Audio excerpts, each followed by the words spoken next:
Kelly with you? What? ACT, did you see this? Look, if it ain't official Dana J, Levi for Kelly, Primadonnanews, I don't even want to see it. Just take the time. Look. You got some weed? Dang. Gotta get some. Alright, hurry up. Diesel and them here, everybody here, we waiting on you. Isn't it interesting how we watched all these people for years putting all this information on these platforms? We seen all these accusers exposing themselves, these attorneys getting caught up in corruption, these prosecutors being tied in misconduct, and we're supposed to continue to feed into these narratives. Meanwhile, I've shown you a lot of problems I had with a lot of these individuals that like to align themselves with people for their own motives.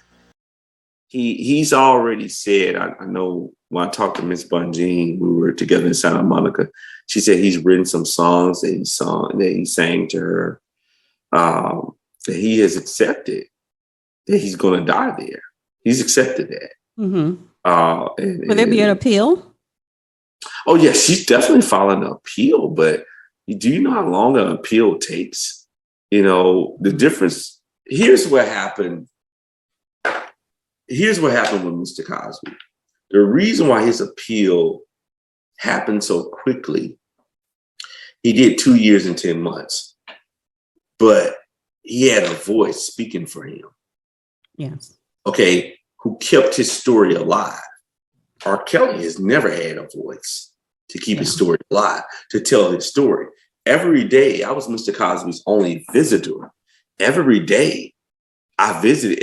Every time I visited him, I did a media interview, talk about him. When the prison was doing something egregious or duplicitous against him and against any other inmate, and I found out about it, hey, I went straight to the media.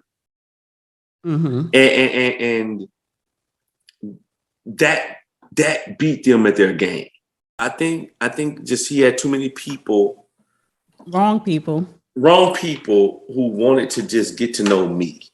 Okay, they wanted to get to me. They wanted to say that they were in my presence, unfortunately, for their own personal reason, and for their own personal gains. And they started giving me calls about their own problems and things they wanted. And these are people who were supposed to have been fighting for him. Now, clearly, it's a lot of people that have been trying to stay in control of these narratives. And if you ask me, it's because of all these alleged crimes we've heard put on display.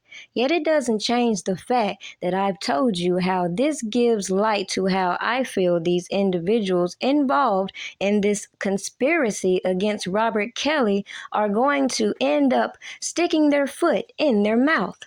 And I just find it funny that after all the grandstanding and back and forth on Twitter with other counsel, it appears to people like me that once people feel like they can't infiltrate you, they then try to silence you.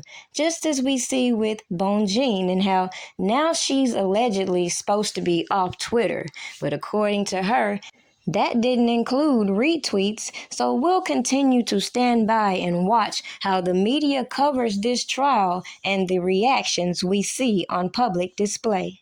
Inquiring minds want to know, though, why wasn't that same attitude taken with Greenberg, for example, who was going back and forth with janky-ass Avenatti, Angelo, and a lot of these YouTube characters? Where was that energy?